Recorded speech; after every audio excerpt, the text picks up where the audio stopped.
Ja, tu sunga faiaina le na palitua o alo sunga po I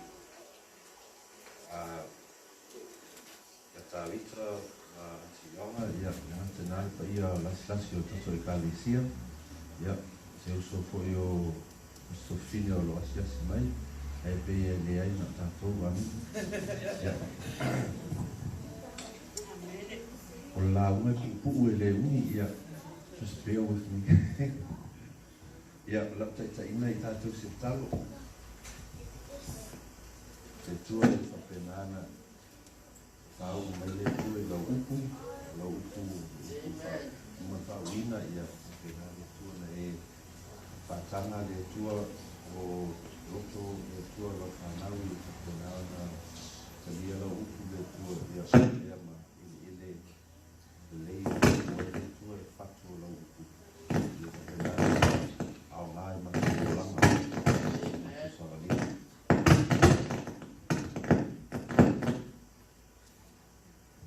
Lero leno na oi su amen.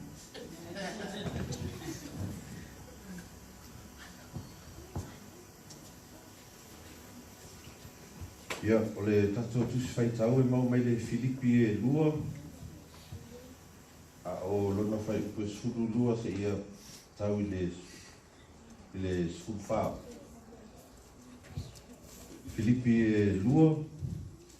Fai upe sulu lua se ia tau le sulu malfa ia te ro ia tu sa lei lava le malo si ko ta so ta ko lei le ile a na le Sunday school mala u la uma le amen ole loto ngata stasi tono le kalesia o tono tino ke viso amen amen ia ole a fai o mau lau tusi. Fai mai amen. Amen. Ia.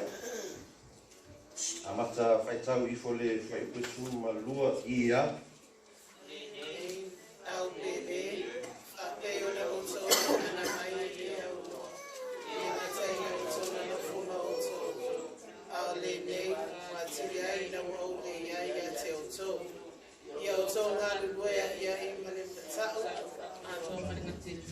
Na ia faiaina o tō, a wā o le atua, o ia le nganua I tutoni a te o tō I lona finalalo tofa. Na ia o tō loto mga alugua iai. Ia o tō whaia mea umalawa mana le mui, mana le fefina wai. Ina ia a mea o tō ma e o li matao le angaina. Ma e o sao le ambio, Nes whanau le tua e le bona I lunga o le tupunanga a mio whapio pio ma le whina wana. Ua pupule ia te la tau la tua. Whapei o mea e whamana malama ai le la nani. O le tawhia e au tau le upo le ola. E whai ma mea o te oli ai le aso ke riso. Ina o le mo e whalea o ngā. E wha a fai foi e whaamalingina lo toto I nunga o le taulanga malinga luenga I lo o tau whatatu. A molo no tau whilola I whamole. Yeah, praise the Lord. Amen. Yeah.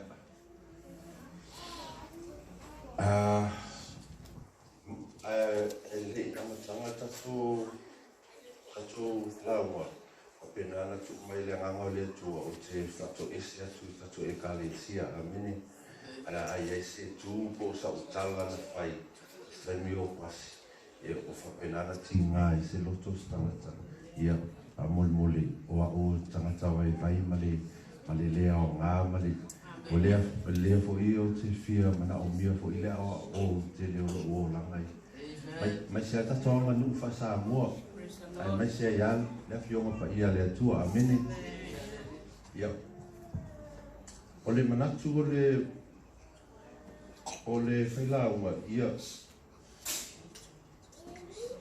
ole ta longa e ngata ole ele mafai na tatou malo pe a tatou le faiaina muamua amene wa le sia Au tūlena sau inunga I whai mai o le tālonga e ngata I tālonga. Kusa le whai mai le savalinga whakeu siano, le whai mai I le tusi mai Paulo, le ekalesia I Filipi. Amene. I le olanga e tauna o lai, awa loa loka nei o Paulo. I oi I Roma e po e Efeso.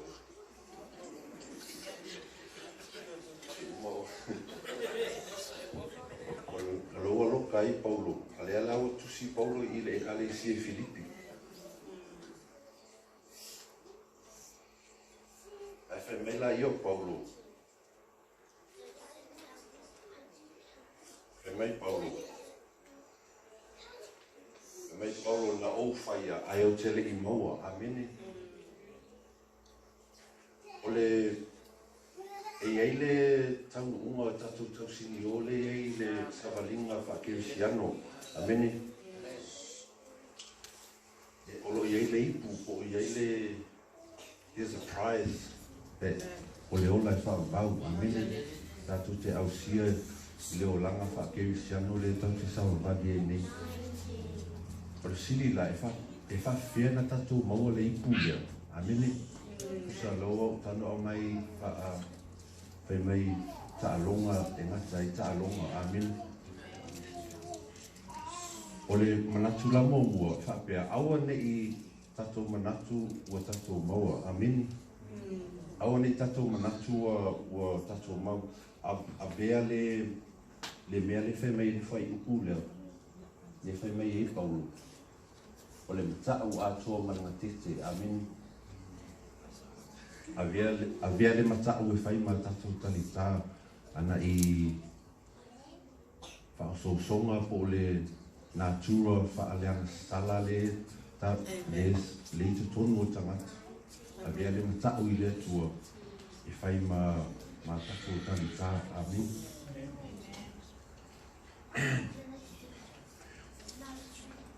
O le tala Paulo I le ekalesia Filipi, ia o tau whai tete.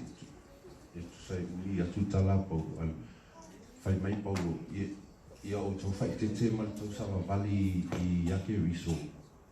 Ia tau, and then he laid down the laws that, just like what Jesus did, because e tu so Yesu, o ia na mua I ta'alonga lea, so we have to copy Yesu, because Yesu is more like the rule maker. God's the rule maker. Amen. He created the game. Lea lao ta'alo Yesu, o mai lana tali pele. Ta'alo Yesu, ia. Taula ia tatou, tatu whata I tai le whaingo ka alonga lea ia Yesu. Amen. Whai mai la ia Yesu.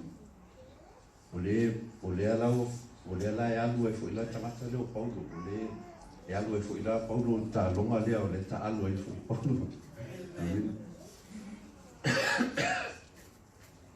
Ai whai mai le si tama ta alu. Whai mai e le kea na ia po o ai le to ai ngā tama lai la ta alu, o le tamu fusu. Whai mai, ona ia, kusa ko le ale ke leo le kinga, kusa ko le ale le whaafifkangaka o rātara, e le ke ainga ia le a whai o skangaka e le eise discipline. Amene. Tonga winga la e mga umia fo I ka kaule mea ngā discipline. Amen. Lelo whai mai I ka ua le discipline. O anga le aile discipline. E le mawhai I ka konga maua le maarusi. E le mawhai I ka konga maua le maarusi ka kuke whai aile sawalinga leo. Amen. So we need discipline. Whapenganga kapo whai aile ko le nginga pe o kamaka alu. Ale ese discipline, ia e laku kama fusu e laku ele ia ai sela, amen.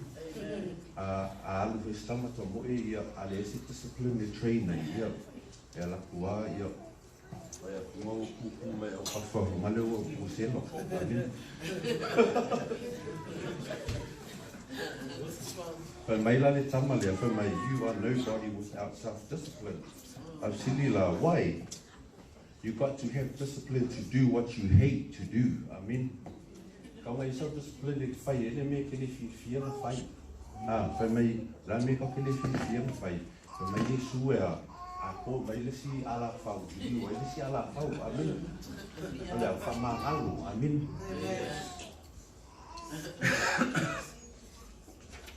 Ai fai mai you gotta do it with style. Amen. You gotta do it with grace. Kaya ia Yesu, ka whakeka ia Yesu. See how Yesu did it. You went straight on the cross. Ka wali Yesu, male whakots.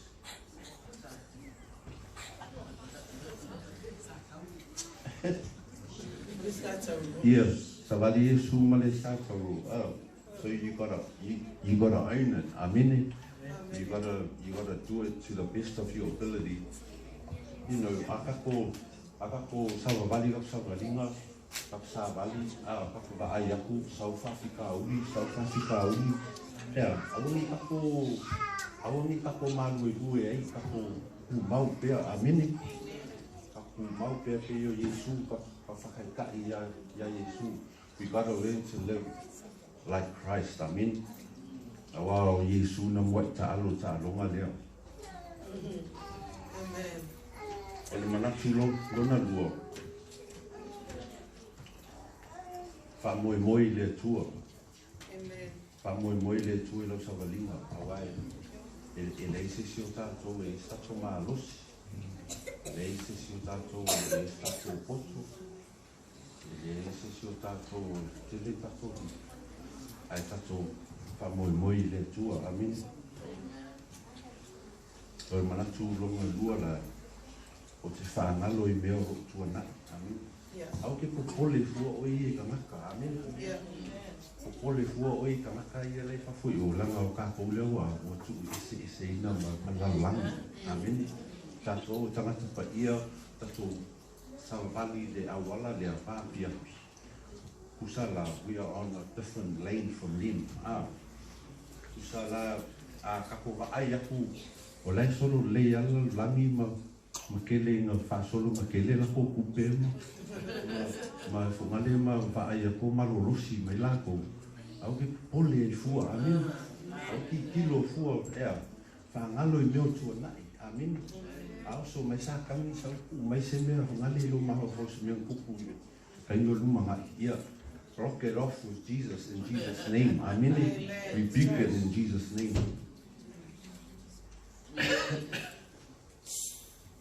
Pe mai pa moi I le tua o le malosi ma le poto. E le lei le poto le tua, e le anga le poto tangata o le poto le tua. O le tua na whaia le langi ma la langi, na whaia le tua tangata, amen. O lo tangata ia e whaapea le poto, au le tua. Le tua e ngaka I le mea kau poko. A popoto tangata la lang, popoto I pea la to. A malurosi I pea, amen. Ai fua whaasanguisi a kako. Le mea leo le ongo sai. Ma le alofa luna tonu, amen. Ona tato mauala ia o le tausini o le tausini o tuai. O le si manatu o le momo e puno wai, o le manai, amen. Ke lo o le wingo sākangi, o le ita, o le lotoa, o wingo sākangi, o le whasi o tangata, whai upuleanga, amen. Ia. Hei loa, o le swai mele no whalongo I le whamalosi sunga whawhenga ia tāwita ni tai o le fu ino tano tusi la rui. Mai mau peana whapea tatu I loa atu, read le maho whau o le sio tatu uso a ke wisianu. Awana o le atua ma whaina whaina. Ana whapea tatu ma whai. Manu Mana ia tasava linga, tasava le tuai se me te la vea ai ami.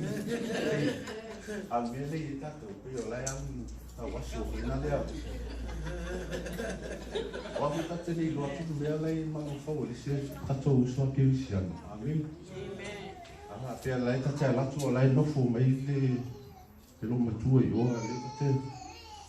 Tate le i loa mea lai mango fau lo matua awa ana ate i loa. Anu aku fai mena fa mari e no tu ya awan e yang sala ile no tu awan e yang sala ita ita ami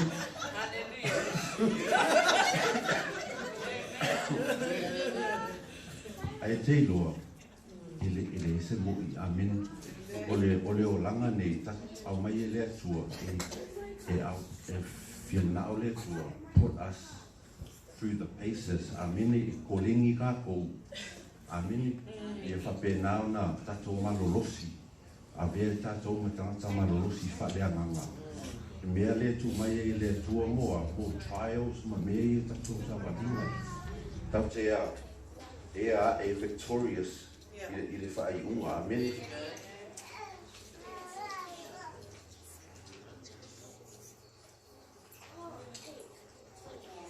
Te loa ele mea leo leanga sala o se mea pitusilina leanga, amini.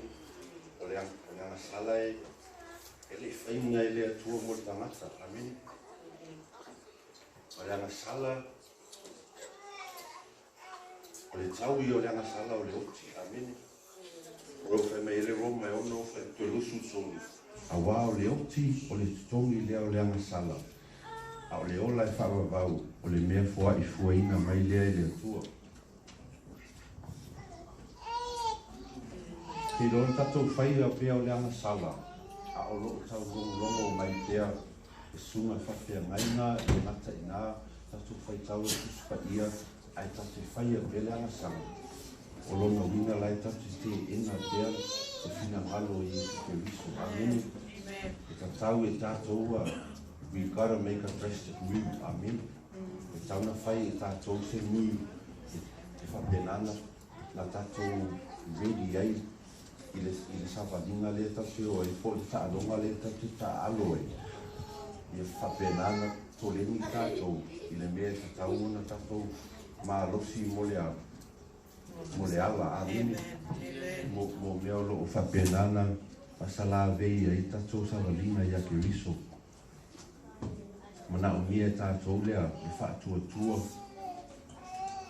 Mana o mia tātou le, ma waa, ma le loto ngatasi, amen. I tono tātou e kāli sia.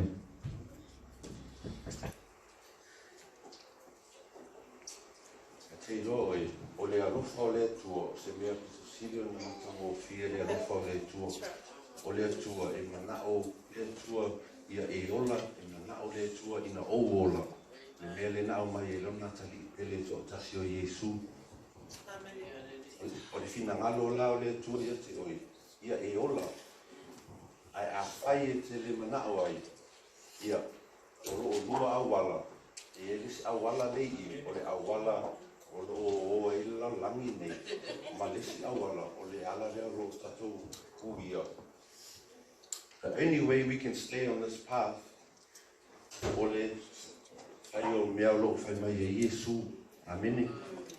Whai o mea lo whai mai e Iesu, tato wola whapaiaina, tato wola wawai e se ina, awane i whai e tato o mea i e lua o mea le angasala le tu, mea angasala la langi, ma wai le o whaatasi mea i e le mix le mana malama mai pōgi ui, amene.